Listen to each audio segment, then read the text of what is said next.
조심스럽게 장담하고 맘 편하게 한담하고 신나게 만담합니다. 여자 셋의 셋의 삼담 삼담독법. 다양한 컨텐츠를 읽고 수다를 떨며 세상과 사람을 이해하는 여담입니다. 안녕하세요. 안녕하세요. 와. 저희 각 개개인의 소개를 한 다음에 저희가 이거를 왜 기획했고 이런 거가 개개인을 소개를 하면 저희가 이렇게 기획을 한 이유가 나올 것 같아서요. 각각 개개인 소개를 하겠습니다. 안녕하세요. 저는 이야기를 좋아하고 이야기에 깃들어 있는 인간의 마음을 들여다보는 걸 좋아하는 괴산 도롱뇽입니다. 줄여서 산도라고 불러주시면 되고요. 쉽게 감동하고 자주 오버하고 종종 길을 잃지만 이분들과 함께라면 의미를 더할 수 있지 않을까 하고 기대하면서 씁니다. 와. 안녕하세요. 저는 사람에게 관심이 많고 또 영화나 문학을 통해서 저랑 비슷하거나 다른 사람들을 발견하고 이해해 나가는 과정을 좋아하는 사람인 키니라고 합니다. 저는 키니이고요. 저는 이런 대화를 이제 이 양옆에 이제 두 분과 평소에도 좀 이제 하면서 굉장히 재밌었고 이거를 조금 더 저희가 기록을 하고 또 꾸준히 좀 규칙적으로 해나갈 수 있는 어떤 장치가 있으면 좋겠다, 기록이 있었으면 좋겠다라고 생각을 해서 이 이제 유튜브를 같이 기획을 해서 시작하게 되었습니다. 네. 반갑습니다.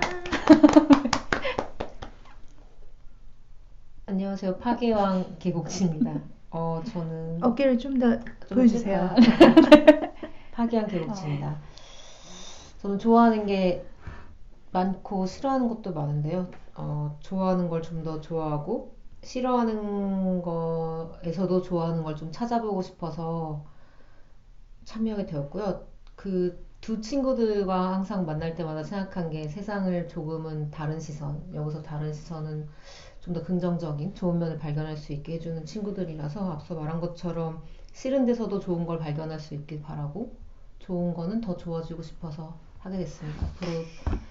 앞으로 수준 높은 이야기 두 친구들에게 기대하면서 박수 많이 치겠습니다. 와. 오늘은 어떤 걸 얘기하면 되나요, 저희가? 네, 오늘은 저희가 원래 책이랑 뭐 영화, 드라마 다 가리지 않고 모든 컨텐츠에 대해서 얘기를 할 건데요. 오늘은 마침 두 영화에 대해서 얘기를 해보려고 합니다. 첫 번째는 남매의 여름밤, 두 번째는 미나리입니다. 와. 또 미나리가 아주 이번 주에 큰 상을 받았죠. 네네, 시류에 편승하고자 미나리를 한번 선정해 보았습니다. 그렇게 선정하신 이유가 있을까요? 네, 남매의 여름밤은 2020년 최고 영화고요. 미나리는 2021년 최고 영화이기 때문이죠. 이거는 도롱뇽님의 네네네. 궤도님의 산도. 네. 산도님의 산도님. 도롱뇽 궤도 네. 산도로 네. 이제 했습니다. 저 산도님의, 개인적인 네. 평가인데 정말 주의하실 점은 세계 최고 영화라는 것을 꼭 알아주셨으면 좋겠습니다. 하지만 지금 녹화하는 오늘은 2021년 5월인데도 그럼요. 미나리가 올해 최고 영화인가요? 그렇습니다. 네. 최고입니다. 알겠습니다. 과연 그런지 알아보도록 하겠습니다. 네. 어떻게 다른지 또 한번 알아보도록 하겠습니다. 일단 그 두 영화에 대한 이야기, 그러니까 두 영화의 어떤 서머리를 해야 될까요? 어떻게 하는 게 좋을까요? 저는 산도님 버전의 서머리가 네. 궁금하긴 합니다. 그냥 간단한 그냥 네. 이 영화는 네. 어떤 영화다. 이렇게. 좋습니다. 남매 여름밤 같은 경우는 남매 여름밤과 미나리가 두 개를 공통적으로 설명할 수 있는 이야기의 흐름이죠. 사실은 같은 흐름의 얘기예요. 이 두 가지는 뭐냐면 둘 다 낯선 곳으로 한 가족이 갑니다. 처음에. 그래서 거기서 할아버지 혹은 할머니와 만나고 관계를 맺고 이별하는 어떤 한 시절, 그 이별이 마지막에 어떤 의미인지는 또 다르겠지만 그 한 시절을 그려내는 영화예요. 굉장히 사실은 사적일 수도 있고 미시적일 수도 있고 개인적일 수도 있는 이야기인데 이 두 영화가 그 이야기를 가지고 또 얼마나 큰 감동을 전해주고 있는가, 그거에 대해서 말하고 싶었어요. 전 정말 이 두 영화를 좋아하거든요. 일단 남매 여름밤은요 2020년 8월 개봉했고 윤담비 감독 만들었고요. 옥주와 동주라는 남매가 여름방학 동안 아빠를 따라서 할아버지 댁에서 지내는, 근데 그 할아버지 댁이 2층 9옥이에요. 주택. 거기서 이제 지내면서 한 여름을 지내는 이야기이고, 미나리는 모두 다 잘 아시겠지만 2021년 3월 개봉했고, 정이삭, 아이작 감독의 미국 영화입니다.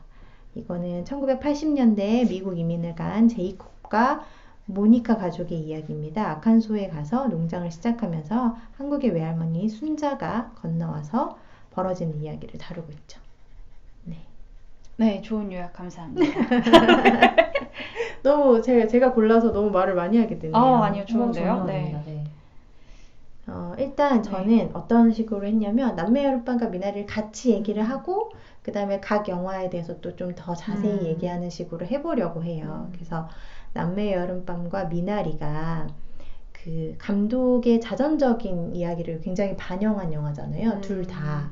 그래서 두 분께서 이 영화에서 누구에게 가장 이입을 해서 보았는지, 누구의 마음을 따라가면서 보았는지가 궁금했어요. 네, 저 같은 경우는 그 남매 여름밤에서 그 첫째 딸, 옥주. 네, 옥주에 제일 이입을 해서 봤던 것 같아요. 왜냐면 이제 저도 그 K 장녀기도 하고, 그 옥주가 이제 거기서 짜증내는 장면들이 많이 나오잖아요. 근데 그런 게 이제 제가 사춘기 때 보였던 모습이고, 그게 어떤 마음에서 그렇게 하는지가 조금 많이 보여서 그 옥주에 이입을 해서 봤던 것 같습니다.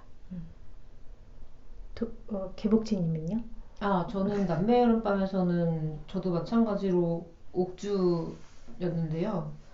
저는 이제 나이가 조금 들다 보니까 고모에도 살짝 이입을 하게 되더라고요. 그래서 이를테면 늙어가는 아버지 어머니를 둔 저로서는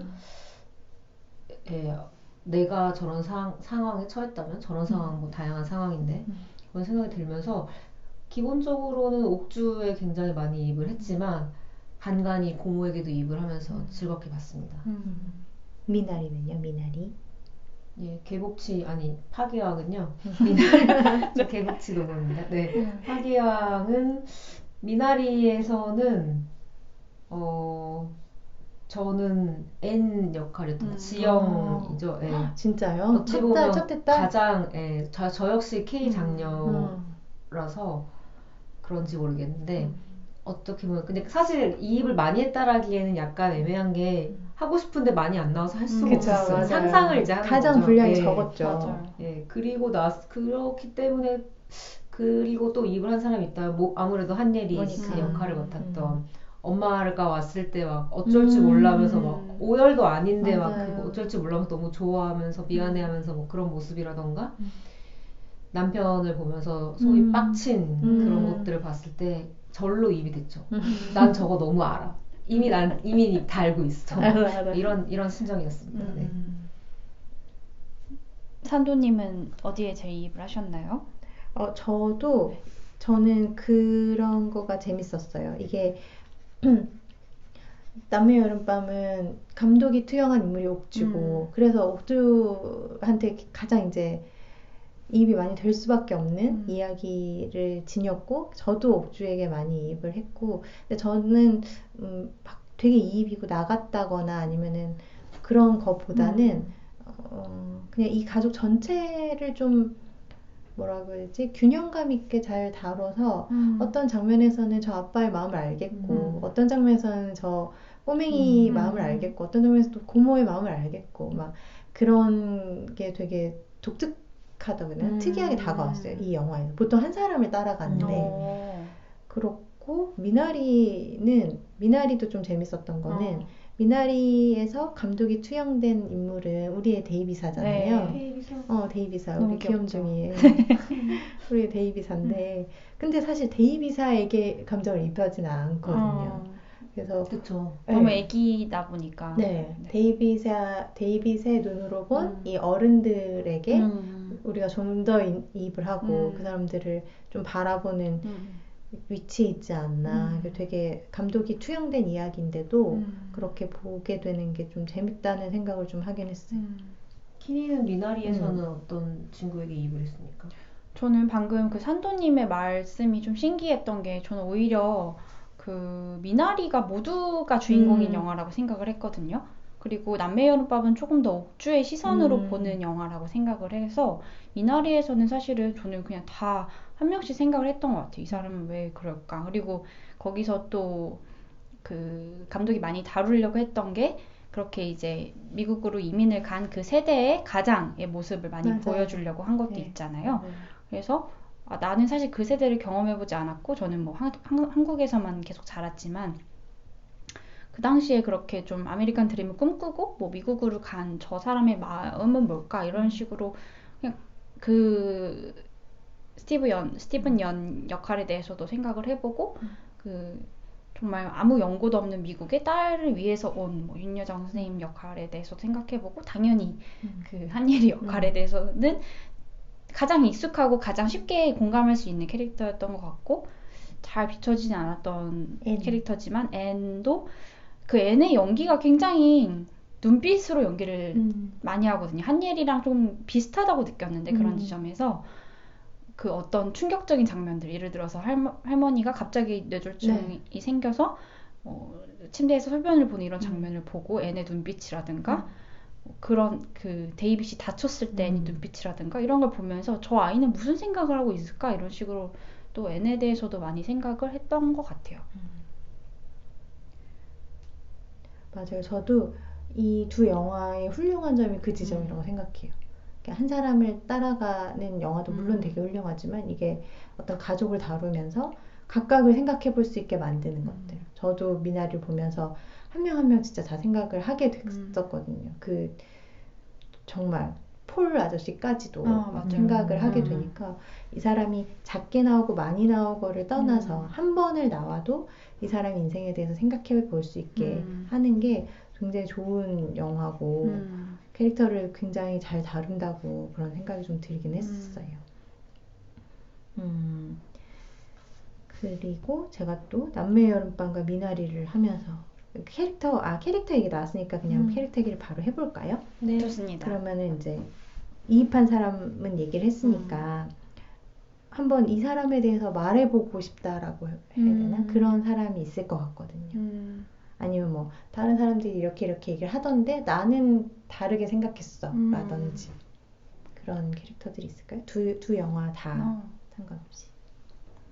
저는 그 아까도 말씀드렸듯이 그 옥주 역할에 제일 이입을 했는데 옥주는 왜 저렇게 짜증을 낼까? 그리고 왜 그 내 방에 동생이 못 들어오게 할까? 그리고 왜 동생이 엄마를 만나러 못 가게 할까? 이런 것들을 사람들이 보면서 궁금해할 것 같은데 좀 그거에 대해서 얘기를 좀 나눠보고 싶었어요. 어떻게 좀 이해를 하셨는지. 사춘기라서 그런 거 아닐까요? 사춘기라서. 사춘기. 근데 사춘기라서라는 거는 굉장히 단면적인 맞아요. 말이고 그 아이가 그렇게 행동하는 마음이 있잖아요. 이유가 있잖아요. 그 마음이 무엇인지에 대해서 좀 얘기를 해보고 싶은 것 같아요. 저는 그렇게 짜증스럽다는 생각을 잘 안 했어요. 옥주가 오히려 좀 얌전하고 좀 이렇게 뭐라고 해야 되지? 이렇게 막 동작이 크거나 막 이렇게 목소리가 크거나 이런 타입이 아니고 그런 친구잖아요. 그래서 되게 걔가 지금 농담처럼 사춘기라고 했지만 보통 우리가 이제 떠올리는 사춘기의 뭐 그런 모습들보다는 되게 진짜 K 장녀의 좀 어른스럽기도 하고 하지만 또 어린아이의 마음도 있고 근데 저는 그런 게 되게 좋았어요. 이게 캐릭터가 납작하지 않고 옥주는 여기 대본집의 제일 마지막에 이제 김혜리 기자가 감독님이랑 이렇게 인터뷰한 거에서 보면은 옥주에 대해서 뭐라고 얘기를 하냐면 옥주에 대해서 후루룩 찾아볼게요. 대본집도 한번 대본집 굉장히 아름다운 색깔입니다. 너무 굉장히 제가 너무 좋아해가지고 몇 번을 읽고 이 뒤에 부록으로 실린 글들도 다 너무 좋아요. 그래서 즐겁게 보신 분들은 확실히 보시면 너무 좋을 것 같아요. 그래서 막간 세일즈를 하셨네요. 관계자 아닙니다. 아니. 정말 36관왕 해야 되고 남매 여름밤 여기서 죄송해요. 천천히 하시면 네.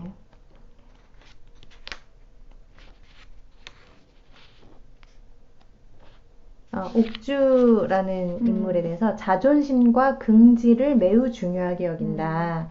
그래서 이제 동생에게는 비굴하다고 타박하고 아버지 몰래, 그러니까 할아버지 몰래 집 내놓은 고모와 아빠를 비난하잖아요. 근데 하지만 그러면서도 얘도 아빠의 운동화를 훔쳐서 선물하거나 판단 말이에요. 그러니까 자기는 사실은 그런 도덕성이나 그런 도덕적이고 뭔가 엄격하게 그런 옳음을 추구하는 사람이고 나는 그런 사람이라고 생각하는 마음도 있는 한편 그거를 또 깨는 자아도 있는 거잖아요. 그게 청소년인 것 같고 그게 사람인 것 같아서 저는 그게 계속 오가고 그런 사이사이에 이 가족들이 이 친구에게 작용하고 그런 부분이 되게 좋았어요. 그래서 그런 면에서 굉장히 보편성을 획득하는 게 아닐까? 옥주가 굉장히 독특한 유일한 옥주가 아니라 우리가 다 이해할 수 있는 그런 친구가 된 게 아닐까 이런 생각을 했었어요. 어떠셨어요? 키니님은 그 옥주가 어떤 마음에서 그렇게 행동을 하고 자기를 저 그 얘기하신 것처럼 옥주가 어떤 도덕성 이걸 이제 굉장히 획득하고 싶어 하는 마음도 이해가 갔고 저는 사실 이번에 다시 보면서 그 파규양님과 얘기했던 대화가 생각이 났거든요. 뭐 어떤 거요? 저요? 네. 그러니까 이게 저도 제가 최근에 동생이랑 얘기를 하다가 동생이 남동생인데 누나는 어릴 때 엄마 아빠가 싸울 때 맨날 헤드폰을 끼고 방에서 공부를 했다. 그래서 자기는 그 누나 엄마 아빠 싸우는데 어떻게 해? 라고 했는데 저는 맨날 냉정하게 뭐 어떻게 해? 그냥 뭐 알아서 해 이러면서 이제 제가 공부를 했던 게 자기는 서운했다라는 얘기를 했어요. 근데 저는 그런 부모님의 갈등을 동생보다 더 일찍 본 거잖아요. 더 많이 봤고 더 많이 노출됐고 이미 어떻게 해야 될지 이미 고민을 했고 이미 좌절했고 이런 상황이 저는 여러 번 반복이 됐었고 그래서 저는 이제 무시나 아니면은 외면을 택한 건데 아직 이제 동생은 그런 상황에서 어떻게 해야 될지 잘 모르는 거죠. 그러니까 그래서 이제 동생의 그런 말이 좀 나이브하게 느껴지는 지점도 있고 약간 얄미웠거든요. 근데 옥주가 그렇게 이제 엄마를 그 동생이 보러 갈 때 보러 가지 말아라 라고 짜증을 낸다든가 뭔가 그런 것들을 보면서 옥주는 사실 훨씬 더 이전부터 부모님이 이혼하는 그 과정을 그 동생보다 오랫동안 같이 겪었을 텐데 이런 생각이 들기도 했고 네, 일단 그 지점에 대해서는 좀 그랬던 것 같아요. 그래서 그 옥주가 그런 자기도 엄마를 만나고 싶고 이런 마음이 있지만 외면하는 걸 택하는 거. 근데 동생은 또 조금 더 그런 지점에서 아이 같은 거 이런 게 옥주 입장에선 좀 얄미웠겠다 이런 생각이 저는 들었어요. 맞아요. 네. 저는 옥주에 아주 많은 걸 제 일 같다고 느끼고 저 같다고 느꼈는데요. 그러니까 거기 나오는 에피소드들이 좀 신기할 정도로 내 일 같다? 혹은 저를 좀 떠올리게 해서 그거를 이렇게 정확히 옥주는 이러이러했기 때문에 그랬다라고 말하기는 좀 어렵지만 되게 알 것 같았고요. 그래서 그 짜증이란 부분도 그러니까 남매여름밤 보면서 각자 다 달랐겠지만 저 같은 경우는 저의 사춘기 시절을 굉장히 많이 떠올렸는데 저도 3살 터울인 남동생이 있고 부모님이 맞벌이를 하셔서 집에 둘이 있어야 되는 시간이 많았고 근데 특히 저는 싸울 때 그 보면서 제가 못되게 굴었던 게 생각이 나서 그러니까 그 엄마한테 받아온 선물을 가지고 솔직히 옥주가 트집을 잡는 거잖아요. 동생을 그렇게까지 할 필요는 없는 건데 근데 그 동생한테 그러면 안 된다는 걸 아마 옥주는 알고 있었을 거예요. 그 순간. 하지만 그걸 풀 데가 없고 눈앞에 이게 보이니까 그랬을 거고 저는 그래서 그걸 보면서 아 동생한테 지금 10몇 년 지났는데 전화 사과할까 이런 생각들. 그러니까 제 동생은 되게 착한 친구였고 저는 되게 못된 누나였어서 굉장히 약간 말도 안 되는 이유로 근데 저도 생각해보면 그 사춘기니까 어떻게 어디 분출할 수도 있고 어쩔 줄 모르는 심정을 그냥 막 쏟아냈던 거였거든요. 하지만 저도 그 순간에 알고 있었던 것 같아요. 이건 내가 옳지 않고 틀렸고 이러면 안 된다. 그래서 옥주는 착한 친구? 착한데 아까 산도님이 말씀하신 것처럼 자존심과 긍지가 있기 때문에 내가 착하다는 사실조차도 드러내기가 꺼려지는 그런가? 라는 생각이 지금 약간 들었고 뭐 굉장히 개인적인 얘기지만 옥주의 아버지가 이제 짝퉁 신발을 팔고 다니는데 저희 부모님이 이제 비슷한 일을 좀 하셨었거든요. 그래서 정말 남일 같지 않았고 그러니까 저는 그 부모님이 벌어온 돈으로 중고등학교를 다녔고 대학도 다녔는데 너무 부끄러웠어요. 누가 얘기를 무슨 일 하셔? 그러면 뭐 그냥 뭐 파는 일 하셔 이제 이러고 말았었고 그랬었는데 옥주에 그래서 그 심정이 너무 이해가 되는 거예요. 그 남자의 신발을 뺏어서 그 이제 너무 이제 어른이 된 저는 야 그럼 쟤는 집에 어떻게 가는 거야? 그래서 네 거라도 주던가 이런 생각이 들었죠. 어쨌든 너무 이해가 갔죠. 그러니까 저도 그 순간 옥주한테 얘기를 해서 옥주는 무슨 생각을 했을까? 그게 짝퉁이란 걸 알았을 때 사춘기를 떠나서 그런 생각이 제일 먼저 들지 않았을까요? 내가 좋아하는 애한테 선물로 줬는데 그쵸, 얘가 부끄럽다. 나중에 AS라도 받으러 가면 어떡하지? 그럼 내가 뭐 해야 되지? 그래서 그냥 그 뺏어서 달려 나올 때 그 자전거 씬이 꽤 길게 이어지잖아요. 네.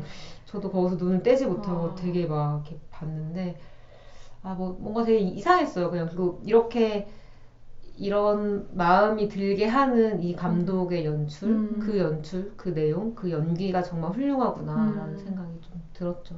동생한테 사과하고 싶은 마음이 들게 하는 그런 네. 아니 왜 그게 있잖아요. 미묘하잖아요. 이게 특히 형제 자매라는 게 되게 어쩔 때는 뭐 둘도 없다가 어쩔 때는 말은 못하겠는데 좀 치사하고 이런 게 좀 있잖아요. 맞아. 그래서 그 생일 잔치 할 때 할아버지 생일 잔치 할 때 옥주가 너무 이제 서프라이즈로 모자 선물을 받아서 어머 기특하다 했는데 갑자기 걔가 춤 한 번 춰서 완전히 귀여운 분위기가 완전히 그 친구한테 다 가서 굉장히 씁쓸한 표정을 못하죠. 짓잖아요. 그래서 근데 그게 뭔지 알겠잖아요. 그게 제 탓도 아니야.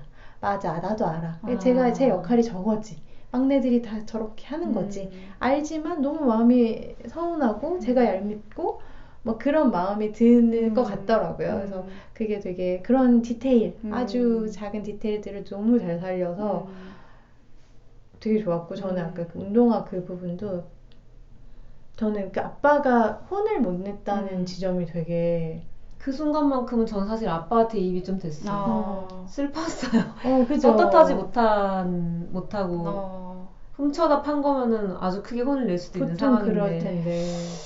근데 그거를 옥주도 같은 아까 개복지님 파괴왕님께서 말씀하신 그 맥락으로 왠지 받아들였을 것 같은 거예요. 이게 짝퉁이 아니었다면 나를 혼냈을 텐데. 그럼요. 이게 짝퉁이기 때문에 날 못 혼내잖아. 이렇게 생각을 할 것 같고 그런 부분에서 너무 약간 마음이 좀 메어진다고 해야 되나? 이게 슬프지는 않고 뭐랄까 좀 메어지고. 근데 그렇게 옥주도 어른이 되는 거군요. 네, 그런 세상을 좀 받아들이는 거잖아요. 네. 근데 뒤에서 저는 약간 시겁했던 대사 중에 하나가 그 옥주가 이제 그 아빠 비난할 때 아빠가 너도 그렇잖아. 맞아. 너도 내 운동화 훔쳐서 팔았잖아. 이렇게 얘기를 하잖아요. 근데 저는 그게 정말 아이한테 어른이 해서 안 되는 말이라고 생각을 했거든요. 그러니까 내가 도덕적으로 완벽하지 않은 만큼 너도 똑같잖아. 이렇게 얘기를 했을 때 옥주가 어떻게 느꼈을까? 저라면 너무 화났을 것 같고, 그러니까 그 어른스럽지 못하다고 느꼈을 것 같아요. 그쵸. 우리 아빠가. 그것에 대한 인터뷰가 있습니다. 그런가요? 네. 네. 아까 그 말에 딱 그 질문이었어요. 얘는 그런 친구인데 아빠에게 그런 비난을 받았을 때 굉장히 충격을 받았을 것 같다. 그거에 대해서 물어보니까 이 감독님이 뭐라 그랬냐면 그 아빠가 딸을 비난하는 말이 아침 드라마 대사 같아서 마음에 든대요. 큰 충격을 준 아침 드라마 대사인 거죠. 그래서 아빠도 궁지에 몰려서 유치해주는 순간이고 옥주도 돈이 없어서 자기를 합리화하고 있다. 어른들의 행동을 납득 못하는 건 아니지만 옥주는 아빠와 고모가 할아버지에 대한 배려가 너무 없다는 생각을 떨칠 수 없어 반발한다. 그러니까 그 감독님은 동생과 나의 세상을 어른들 사이에서 지켜나가려고 하는 거라고 해석을 하신 것 같더라고요. 그러니까 약간 대결 구도가 된 게 아닐까라는 생각도 들었어요. 그 옥주가 지키려고 네네. 했다고요? 옥주는 어떻게든 자기를 지켜나가려고 한다. 그게 어떤 뜻일까요? 지키려고 했다는 게?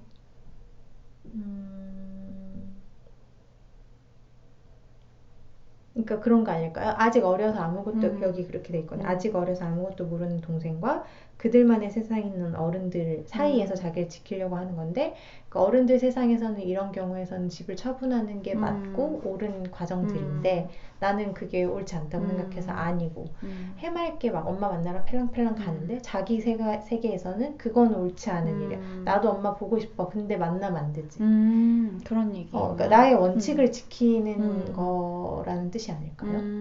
저는 방금 그 지킨다는 거에서 옥주가 머물던 2층의 모습이 되게 떠올랐거든요. 맞아요. 그 문을 닫고 올라가서 잠궈버리잖아요. 아무도 오지 못하게. 그리고 여기는 내 구역? 내 공간이라고 했지라고 하는 게 방금 말씀하신 그 부분이랑 같이 약간 형상화가 됐어요. 2층의 옥주. 맞아요. 햇볕을 받고 바깥을 내다보거나 이렇게 있는 옥주. 2층에 있는 옥주가 지키려는 옥주. 라는 생각이.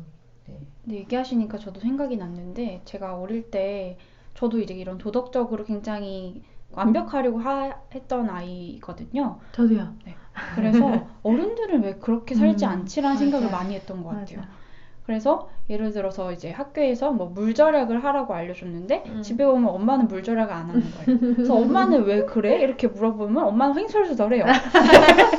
그러면 너무 이렇게 실망스럽기도 한데 그렇다고 사람들이 다 저렇게 사니까 엄마가 또 저희 엄마는 가끔 그런 변명을 했어요. 원래 사람이 다 이렇게 살아 이렇게 얘기했는데 저는 그게 납득이 안 가는 거예요. 그렇게 살아야 된다는 게. 왜냐면 그렇지 않다고 막 교과서에선 가르치면서. 그래서 저라도 그렇게 살려고 되게 고민을 많이 하고 나라도 그렇게 실천을 해보자라고 했던 게 맞았던 것 같은데 그게 이제 그 지킨다라는 게 그런 의미였나 싶네요. 지금 자기가 생각하는 옳음. 네. 그죠. 아 정말 왔다 갔다 하네요. 왜냐하면 지금 얘기가 막 이렇게 가니까 아까 공간 얘기가 나와서 저도 공간과 집에 대한 얘기를 또 하고 싶어가지고 남매 여름밤에서 여기 이제 촬영 감독님도 그렇게 비슷한 얘기를 하시는데 이렇게 보면은 집이 또 하나의 등장 인물 같잖아요. 마치 그래서 집의 시선으로 이 인물들을 계속 바라보는 샷들이 계속 나오거든요. 그 집 안에 가장 깊숙한 곳에서 바라보고 있으면 이 집을 향해서 인물들이 들어오거나 나가거나 이런 거를 집이 바라보는 시점으로 계속 이제 나오는 게 있거든요. 고정된 샷으로.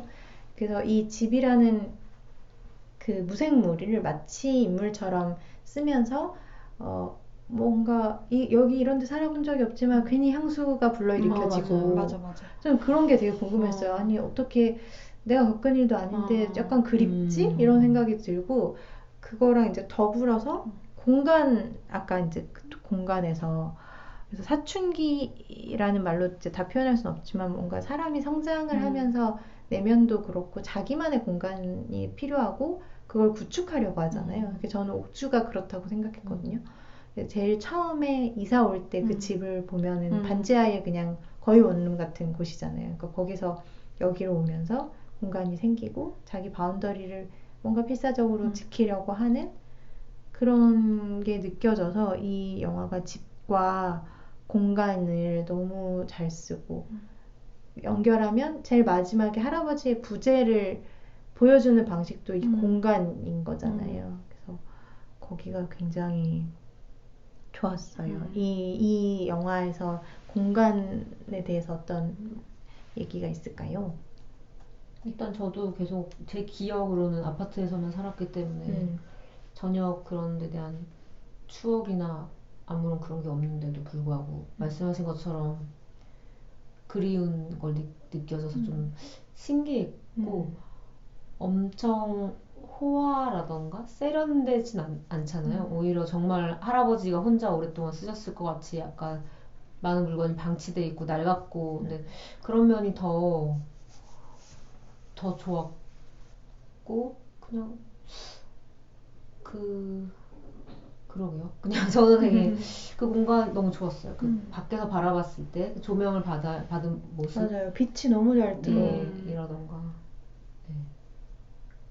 저는 이 영화를 보기 전에 이제 팟캐스트를 듣고 갔었는데 이 집이 원래 지금도 사람이 사는 집이래요. 근데 이제 이 감독님이 그런 집을 그러니까 장소를 물색을 하려고 열심히 찾다가 딱 저기다라고 생각이 들어서 이제 거기 원래 사시는 분한테 제발 좀 촬영을 하게 해달라라고 해서 그 섭외를 했다고 하더라고요. 그래서 그걸 듣고 보니까 정말 사람이 오래 산 집이구나라는 맞아요. 게 많이 느껴졌고, 특히 이제 할아버지의 집으로 나오니까 정말 그 할아버지가 그 오래된 괴종시계나 그 정원이나 이런 걸 가꾸면서 살았을 것 같고, 그래서 그 할아버지의 공간에 이 가족이 들어가는 그런 이야기라고 좀 인식을 하고 봤었던 것 같아요. 맞아요.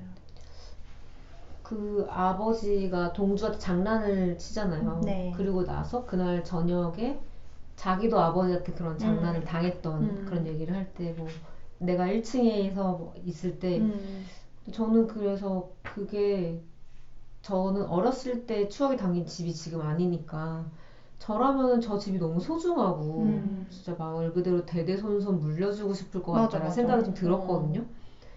그러니까 뭐랄까 어떻게 보면 지금 고모도 그렇고 아버지도 그렇고 갈 곳이 없어지니까 다시 자기의 집으로 돌아온 거잖아요. 네. 그 집이 남아있다면은 나중에 또 다른 동주 옥주라도 아니면 누구로 다시 돌아올 수도 있는 건데 그래서 그 판단의 결정이 너무 씁쓸했어요. 진짜 그 판매를 하려는 결정은 현실적인 거잖아요. 남매의. 그래서 그게 너무 안타까웠어요. 집이 그렇게 아름답지 않았어도 그래도 너무 그렇게 많은 게 이렇게 있는데 어떻게 보면 아버지의 마지막에 손주들이랑 그렇게 좋은 시간을 보냈던 공간인데 조금은 씁쓸한 지점이기도 했습니다. 맞아요. 되게 빨리 결정한다는 생각을 했어요. 저도 집을 판다는 결정을 이렇게 빨리 하는 건가? 원래 그러나 좀 오를 때까지 조금 더 기다려보지 이런 생각도 좀 들고. 집 보러 온 사람이 왜 마음에 들어하는지도 알겠고 상인 가족이 살기에 너무 좋을 것 같아요. 너무 좋잖아요. 산도님은 그 공간에 대해서 좀 어떤 생각을 하셨어요? 저는 아까 말씀드린 딱 그런 연결, 여기가 이 집을 배경으로 하는 영화고, 마치 그러니까 할아버지랑 집이랑 거의 이제 동일시 같은 느낌으로, 아까 말씀하셨잖아요. 할아버지의 세계로 들어오는 거니까 이 집과 할아버지가 거의 같이 간다고 느껴졌고, 그래서 아마 할아버지가 돌아가시면서 이 집과도 안녕을 해야 되는 거구나. 할아버지의 세계가 이제 끝났기 때문에 그렇게 생각을 했어요. 그리고 굉장히 너무 좋은 집을 찾았다. 그 할아버지 하니까 생각이 나는데, 할아버지가 음악 듣는데 옥주가 밤에 내려와서 듣는 그 장면 있잖아요. 저 그게 너무 좋았거든요. 그러니까요. 최고의 장면. 최고의 장면인데, 그 할아버지랑 직접 대화를 나눈 건 아니었지만 옥주는 저 장면으로 할아버지랑 유대감이 생겼겠구나라고 느껴졌었고, 그래서 할아버지가 죽고 옥주가 울 때 저 엄청 울었어요. 그런 장면들이 옥주가 아주 평생, 그러니까 할아버지랑 추억이라고 했을 때 할아버지랑 같이 음악을 들었던 장면, 할아버지가 자기 집 밖에 나가려고 했는데 토마토 지어준 장면, 이런 것들이 옥주에게 평생의 기억으로 남겠구나 싶었었어요. 맞아요. 그게 정말 너무 아름다운 장면이잖아요. 근데 그거 시나리오에 없어요. 그럼 어떻게? 그거가 시나리오에 없고, 근데 이제 그 촬영 감독님이랑 이렇게 의논을 하면서 뭔가 이제 옥주랑 할아버지와의 유대를 말해주는 씬을 넣고 싶은데 계속 의논을 하다가 촬영 감독님이 그러면 음악을 같이 들어보는 건 어떨까라고 해서 처음에는 그 음악이 아니었대요. 근데 나중에는 이제 그 음악으로 그냥 깔고 그러니까 다시 입힌 거고, 그래서 그 장면이 탄생을 했다고 어. 여기 이제 책에도 나와 있고 그래서 와 굉장하다라고 생각했어요. 정말 이 영화가 굉장하네요. 너무 네. 굉장하고 저는 이 영화가 아주 잘 짜여져 있고 잘 만들어져 있고 굉장히 계산된 앵글과 계산된 카메라와 그래서 이렇게 똑 떨어져서 좋아하는 게 되게 크거든요. 근데 그런 영화에서 가장 좋았던 부분이 뭔가 계획되지 않은 상태에서 이렇게 생겨났다는 것과 그리고 그 옥주가 여기도 이제 나오는데 옥주가 왜 할아버지 요양원 보낼까 말까 하는 그 장면에서 왜 입고 있는 티셔츠가 있는데 그거 혹시 보셨어요? 안 자세히 못 그 봤는데. 티셔츠가 말씀하시는 이 티셔츠거든요. 근데 이 티셔츠가 어머, 어떡해.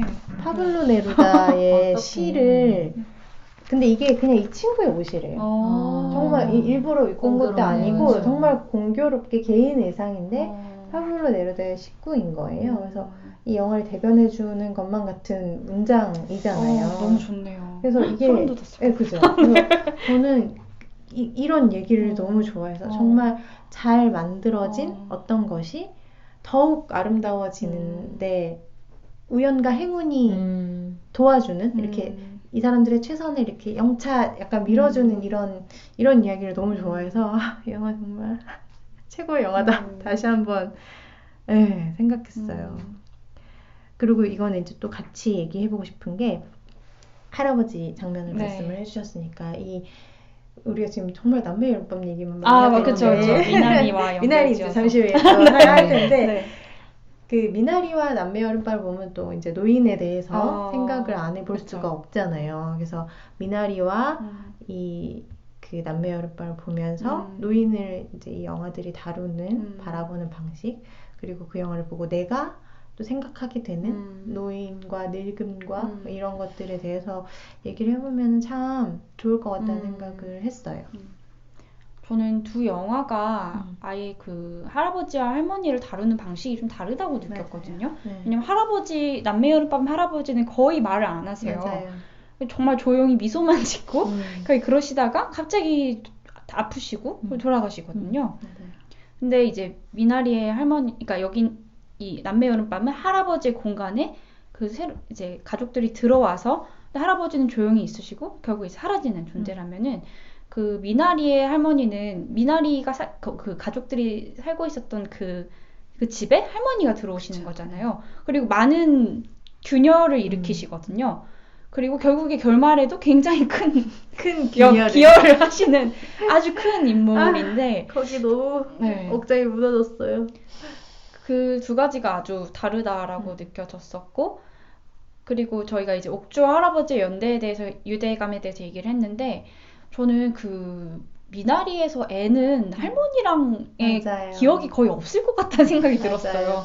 왜냐면 할머니가 한약도 데이빗만 주고 뭐 데이빗만 귀엽다고 하고 애는 여기 와서 뭐 데이빗 챙겨라 뭐 이런 정도의 말만 하시고 그래서 이제 애초에 그 남매 여름밤은 옥주와 할아버지의 연대가 아니라 유대를 얘기하는 거라면은 미나리는 이제 데이빗과 할머니의 유대를 얘기하는 영화라서 좀 그런 지점이 다르지 않았나 생각을 했습니다. 그게 감독이 투영한 자기 자신이기 때문인 것 같아요. 옥주와 데이빗이. 그래서 다른 이제 형제는 이렇게 분량이 적을 수밖에 없는 거고. 근데 저는 그게 재밌었어요. 이게 그 남매 여름밤에서도 이 귀염둥이 막내의 역할. 사실 할아버지랑도 막내가 동주가 더 잘 지내잖아요. 그래서 막 뭐라고 말해? 뭐라고 해야 돼? 할아버지 내 말 못 알아들어 이랬다가 아니야 좋아하셔 이러니까 막 가서 인사하고 이러잖아요. 그러니까 그 해맑음 그게 너무 필요한 거죠. 이제 머리 굵고 이런 친구는 같이 밤에 음악 좀 들어줘야 이제 유대가 생기고 그냥 이렇게 같이 토마토 따고 이러는 건 이제 막내들이 하는 일이지 않을까 해서 사실 앤도 옥주랑 비슷한 거잖아요. 누나고 머리가 좀 컸고 굉장히 뭔가 많은 걸 그 환경이라면 정말 많은 걸 알고 있었을 것이고 그래서 오히려 이제 할머니랑 더 그럴 기회가 없지 않았을까? 저는 노인과 늙음에 대해 다루는 방식에 대해서는 사실 얘기할 게 별로 없고 음. 그걸 보고 제가 느낀 거 저는 미나리를 보면서 그 남미 여름밤을 일주일 동안 2편을 연달아 본 건데 제 안에서 사랑이 재배열되는 걸 느꼈거든요. 그 사랑은 할아버지 할머니예요. 그러니까 저는 할아버지 할머니의 사랑을 못 받았던 손녀라고 생각을 하면서 살았고 계속 말을 했었는데 그걸 보면서 어릴 때의 그런 게 조금씩 떠오르기도 하고 물론 충분히 각색이 됐을 수도 있겠죠. 그리고 이제 특히 저는 최근 12년에 두 분이 다 돌아가셨는데 저 같은 경우는 외할아버지 외할머니 제가 태어나부터 안 계셨고 그래서 오늘 굉장한 그 가족 TMI 그러네요. 엄청나게 아무도 안 물어봐요. 아니 이게 콘텐츠가 이래서 그래요. 어쩔 수 없어. 어쩔 수 없어. 가족 영화라서. 네. 그래서 이제 또 이제 두 분 다 이제 투병을 하시다가 돌아가시기도 했고 그래서 갑자기 미나리의 할머니가 하루아침에 생기를 잃고 이렇게 하게 된 모습에서는 우리 할머니가 병상에 있을 때가 떠올랐고 자다가 전화를 받은 옥주 그거는 물론 영화를 본 사람 누구나 할아버지가 돌아오셨구나를 알았겠지만 전 더 알 수 있었어요. 저는 똑같은 비슷한 경험이 있었기 때문에 저도 동생이랑 있어서 그 멍하면서도 막 이게 뭐지? 이런 그런 게 떠오르면서 그래서 제가 앞서서 그 남미 여름밤에서 옥주가 우는 장면을 보고 엄청 울었다고 했는데 저는 할아버지 할머니 돌아가셨을 때 옥주처럼 울지는 않았었고 영화 속의 옥주는 할아버지와 그렇게 같은 공간에서 서로 조금 떨어져 있지만 음악을 들었다던가 이렇게 할아버지의 미소를 봤다던가 뭐 이런 식의 생일 축하를 해드리고 그런 추억과 유대가 있었기 때문에 그런 것 때문에 울었다면 제가 그 영화를 보면서 운 거는 약간 이제서야 그걸 깨달았다 할까? 할아버지 할머니는 나를 그렇게 그러니까 그런 말을 전 좀 항상 의아했거든요. 윤여정 씨가 이번에도 인터뷰 수상 직후에 기자회견에서 이런 얘기를 했었거든요. 뭐 다들 아마 공감을 한 것 같다. 할머니 할아버지들은 손녀라면 무조건 예뻐한다. 손주라면 많이들 그런 얘기를 하거든요. 아들 딸은 좀 왼수 같고 이래도 손주는 무조건 예쁘다. 근데 저는 그게 항상 의아했어요. 나는 잘 모르겠는데 난 그런 사랑을 받은 적이 없는데 근데 이번에 오히려 미나리와 남미 여름밤을 보면서 나도 받았던 것 같다 라는 생각이 좀 들었고 그 방식의 문제인데 그래서 좀 아쉬웠어요. 만약에 지금까지 살아 계셨다면 지금의 제가 이렇게 이제서야 깨달은 제가 할아버지 할머니한테 조금은 살갑게 할 수 있지 않았을까? 근데 안 계셨다는 거에 대해서 그럼 여러 가지 감정이 좀 북받쳐서 울게 됐고 그래서 제 안에서 돌아가신 할아버지와 할머니에 대한 사랑이 좀 재배치가 됐다라는 생각을 했어요. 그 말이 너무 멋있어요. 사랑이 재배치됐다는 말이. 제가 썼지만 굉장하네요. 한번 건졌다. 네. 오늘의 헤드라인이다. 훌륭하네요. 헤드라인 좀 부담스럽습니다. 빨리 더 멋있는 거 해주세요. 더 멋있는 거 빨리 말해요. 산도님은 어떠셨어요? 저는 할 말이 굉장히 빨리 멋있는 말, 빨리 멋있는 말. 아니. 네. 그러니까 저는 아까 이제 키니님께서 다르게 이제 다루고 있다는 말에 너무너무 동의가 되고 왜냐하면 이제 남매 여름밤 같은 경우는 왜 집과 거의 이제 물화일체시잖아요 할아버지가 그러니까 거의 이제 사람이 아니라 정물 같은 느낌으로 이 사람을 다루는 이게 의식적으로 답답할 정도로 움직임도 적고 굉장히 의식적으로 그리고 그 고모 왔을 때 밥 먹는 씬 생각나세요? 고모 와가지고 왜 잡채해가지고 같이 밥 먹잖아요. 막 언제 봤더라? 막 이런 얘기하면서 근데 그 씬에서 카메라를 등지고 앉아 계세요 할아버지가. 그러니까 할아버지 얼굴이 한 번도 보이지 않아요. 그러니까 그게 저는 굉장히 의식적인 거라고 생각하고 그리고 할아버지가 항상 앉아 있는 자리와 이런 것들을 의식적으로 그냥 정물처럼 다뤘다고 생각하거든요. 그래서 그렇게 다룬 애들 입장에서는 사실 그렇잖아요. 그러니까 우리도 왜 가족들이 있다 보면은 막 형제나 막 애기들이랑 얘기를 하게 되지 할머니 할아버지들이랑 막 얘기를 많이 하진 않게 되고 마치 그냥 거기 있으신 맞아 정물처럼 이제 많이 하게 되는데 그렇게 이제 다가왔다가 옥주처럼 음악을 한번 들으면 그 사람이 취향이 있는 인간이 되는 거죠. 그러니까 인간성이라는 거가 부여되는 순간이라고 저는 생각했어요. 훌륭한 말씀이네요. 네, 그러니까 다만 이걸 해결하 있는 다만 숨을 쉬고 있는 어떤 정물이 아니라 그래서 그게 저는 옥주에게도 그 순간이 처음으로 어떤 세계가 열리는 순간이라고 생각했어요. 인간을 바라보는 순간인 거죠.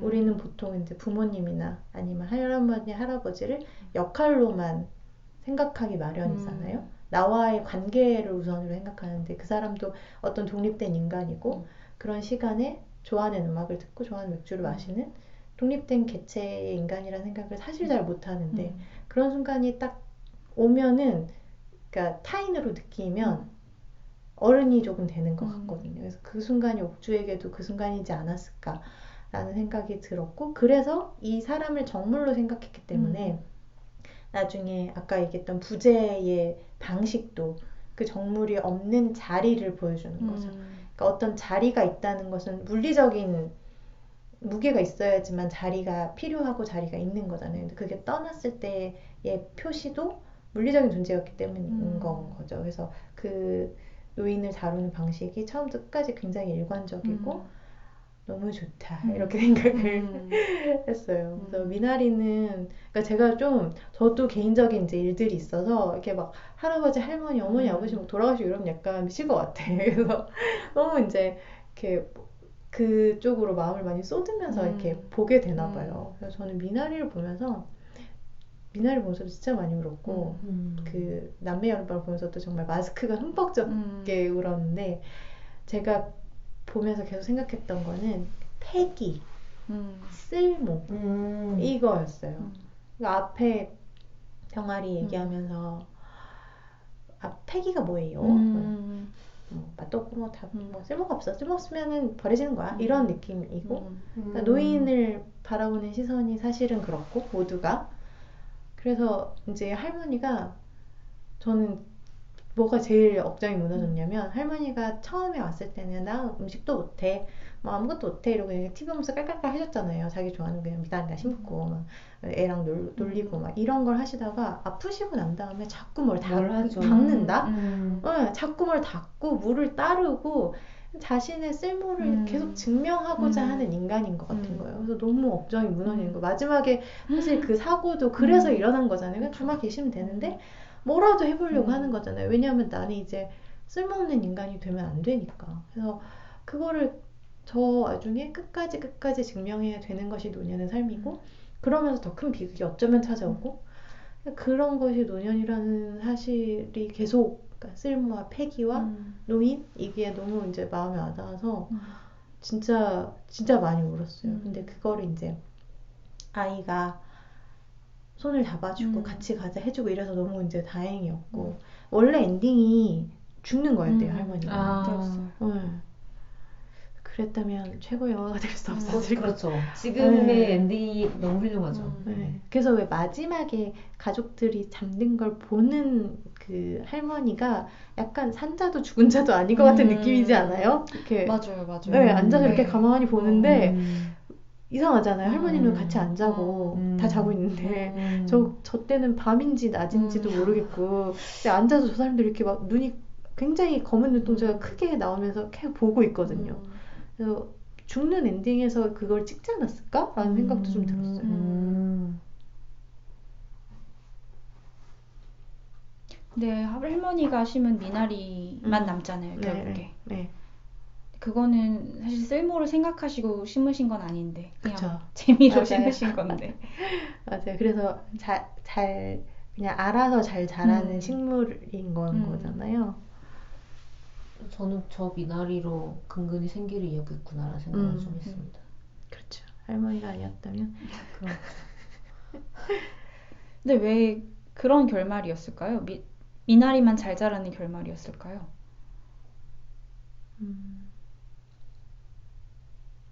쓸모 얘기하시니까 갑자기 생각이 나는데 결국에 할머니가 굉장히 큰 쓸모를 또 보이신 거잖아요. 그쵸. 네. 그러니까 저는 또 이 남매연방과 미나리의 훌륭한 점이 그 인생의 아이러니를 잘 보여줘서라고 생각하거든요. 그러니까 방금 이제 미나리 그러니까 마지막에 남은 건 할머니가 그렇게 돼서 결국엔 큰 사고를 쳤지만 그래도 미나리를 남긴다 이런 거 있잖아요. 이렇게 그래서랑 그런 대로 계속 가는 거잖아요. 그래서 그 미나리에서도 왜 이렇게 병원이 멀어서 너무 불안했던 아칸소에서 아이의 심장이 좋아진다. 아이의 심장이 너무 좋아져서 잘 됐고 남편도 막 굉장히 그 남편 입장에서는 정말 죽을 고생해서 키운 야채와 채소들이 위기를 겪고 판로를 찾았을 때 와이프는 이혼을 결심하고 그래서 이혼을 결심하고 헤어지기로 했는데 아주 큰 비극이 일어났는데 그 비극으로 인해서 어쨌든 다시 시작하잖아요. 그 가족이 제일 처음에 우리 다 같이 잘래? 아 싫어 했는데 다 같이 자면서 시작하는 거고 그리고 이제 그 마지막에 그거 하잖아요. 수맥 뭐 품평이 이런 거 하잖아요. 그래서 그게 저는 이제 진짜 새로 시작하는 거고 처음에 그 모니카가 그 얘기를 하거든요. 우리가 이거 다시 시작하는 거야. 이렇게 남편이 그러니까 이게 당신이 말하는 시작이라면 우리는 가망이 없다고 이렇게 얘기를 하거든요. 왜냐하면 남편이 지 맘대로 하니까. 근데 이제 마지막에는 그 난리를 겪고 난 다음에는 모니카의 방식, 다른 이들의 방식 뭐 이런 걸로 그리고 할머니의 미나리 이런 걸로 자기 세계를 조금 깨고 새로 시작하는 느낌이 들고 저것이야말로 진짜 저 사람들의 시작이구나라고 생각했거든요. 그러니까 그런 식의 어떤 비극이 온다고 진짜 그 옆집 아저씨가 말한 대로 권총전화를 하지 않고 다시 시작하고 할머니가 큰 사고 치지만 희망을 남겨주고 아이가 심장이 아팠지만 뭐 다시 이런 식의 어떤 생의 아이러니를 또 잘 담아냈기 때문에 너무 좋은 영화가 아닐까 그런 생각을 했어요. 어떠세요? 미나리의 어떤 의미? 미나리란 식물의 의미요? 네, 뭐 아니면 할머니가 그걸 남긴 것에 대한 의미? 그것만이 살아남은? 저도 그 산도님이 얘기하신 것처럼 이해를 했고 이게 정말 그 영화 처음부터 끝까지 스티븐 연 캐릭터가 이 농장을 잘 만들어 보고자 아주 노력을 하잖아요. 근데 결국에 그 노력은 다 무용지물이 되고 결국 할머니가 심은 미나리만 남아있는 거. 근데 할머니가 오신 것도 사실 스티븐 연이 그 농장을 하기 위해서 뭐 돌봐줄 사람이 필요하니까 온 거잖아요. 그러니까 그런 것들이 정말 인생이다 이런 생각을 했고 저는 스토리에서 약간 좀 궁금했던 거는 그 할머니가 이제 농장을 다 태우는 그 날에 데이빗이 심장이 좋아졌다는 얘기를 듣고 또 그 한예리랑 스티븐 연이 헤어지기로 하는 날이에요. 근데 그날 또 할머니가 농장을 다 불태워요. 그래서 왜 그걸 다 한 날에 넣었을까? 이게 좀 의도가 궁금했어요. 그러게요. 다른 날이면 그것에 대해서 계속 더 얘기를 해야 되니까 영화적으로 가장 클라이막스를 만든 거 아닐까라는. 근데 저는 그 결말이 약간 그러니까 이거는 미국 영화인데 저 개인적으로는 되게 한국적으로 생각을 했었거든요. 그 이유 중에 하나가 결말인 건데 그러니까 그런 큰 일을 겪어서 위기 속 그러니까 제가 느낀 단순한 감사는 그거예요. 불타는 창고에서 야채랑 이런 것들을 어떻게 보면은 모니카가 더 적극적으로 연기 이런 거랑 필사적으로 이렇게 빼고 그런 사람을 말리잖아요. 아내를. 그러면서 서로의 그런 사랑을 다시 확인하고 그걸 새로 시작한다는 게 결국은 그럼에도 불구하고 가족. 그러니까 가족. 이게 진짜 한국적으로 느꼈거든요. 그래서 과연 스티븐 연은 변했을까요? 잘 모르겠는데요. 이게 그럼 만약에 그날 그런 위기가 없었다면 그 결말이 저는 조금 너무 한국적이다. 조금 너무 가족이 이거 아닌가? 라는 생각이 좀 들기도 했어요. 그렇죠. 결국에는 그 결말 때문에 한예리 못 떠날 거잖아요. 근데 한예리는 그 모니카는 떠날 수 없는 사람이죠. 왜냐하면 자기 입으로 이렇게 얘기했잖아요. 좋으면 같이 있고 나쁘면 헤어지는 거야. 자기는 그걸 받아들일 수 없기 때문에 너랑 헤어지겠다라고 당신의 가장 좋은 순간에 선언한 사람인데 이 사람이 가장 최악에 있을 때 이 사람을 떠나는 인물이 아니죠. 그럴 수 없죠. 이 사람이 생각하는 사랑과 가족은 그런 게 아니니까. 그래서 저도 처음에는 좀 이렇게 했는데 충분히 그 인물은 그럴 사람이라는 게 이해가 좀 두 번 보니까 이해가 좀 되긴 하더라고요. 연기를 너무 잘하지 않아요? 한예리 왜 주연상 안 주나 몰라. 저는 진짜 약간 솔직히- 너무 슬픕니다. 화도 나고. 윤여정 배우의 연기 네. 너무 훌륭하고 상을 받아왔다고 생각은 하지만 사실 저는 한예리의 연기가 가장 훌륭했다고 생각을 하거든요. 그거는 어쩌면 우리가 K 도터라서 알아보는 것들일까? 아니에요. 아니 근데 정말 그냥 저는 첫 장면부터 그 연기에 빠졌어요. 그 처음에 그 백미러로 이렇게 맞아요. 운전하면서 불안한 눈빛, 그 눈빛 하나로 그쵸. 나는 이 영화가 무슨 영화인지도 모르고 지금 이 주인공이 처한 상황이 뭔지도 모르는데 뭔가 불안해하고 있고 의아해하고 화나고 그 모든 거를 그 눈빛만으로 담아내는 거예요. 네. 그 와중에 운전은 하면서 이게 해서 와 연기 너무 훌륭하다. 너무 훌륭하죠. 저는 그 앤 역할이 너무 한예리 배우랑 외모도 닮았고 연기도 좀 비슷하다고 느꼈거든요. 그러니까 그렇게 좀 움직임이 많지 않지만 눈빛으로 뭔가를 맞아요. 드러내는 연기. 그리고 성격도 이런 K 장녀의 기운을 물려받은 맞아. 이런 아이여가지고 오직 엄마의 마음을 그녀만이 알아준다. 아니 그래서 남매 여름밤의 옥주가 그 동주가 엄마 만나는 거 그렇게 싫어하는 이유도 저는 알 것 같아요. 저도 그랬을 것 같아요. 뭐 다른 사람 입장에서 좀 쓸데없는 자존심이라고 할 수도 있겠지만 우리를 이렇게 버렸다는 생각을 할 것 같고 그거를 용납을 할 수가 없을 것 같아요. 그래서 동생이 나랑 같이 한 편이 되어서 똘똘 뭉쳐서 엄마를 배척하고 엄마가 우리한테 미안해하게 만들어야 되는데 저렇게 철없이 그러는 거 너무 화가 나고 한편으로는 엄마가 너무 그립고 이런 거가 그게 그런 감정은 만약에 동주가 오빠였다면 좀 달랐을 것 같아요. 그냥 만났을 것도 같은.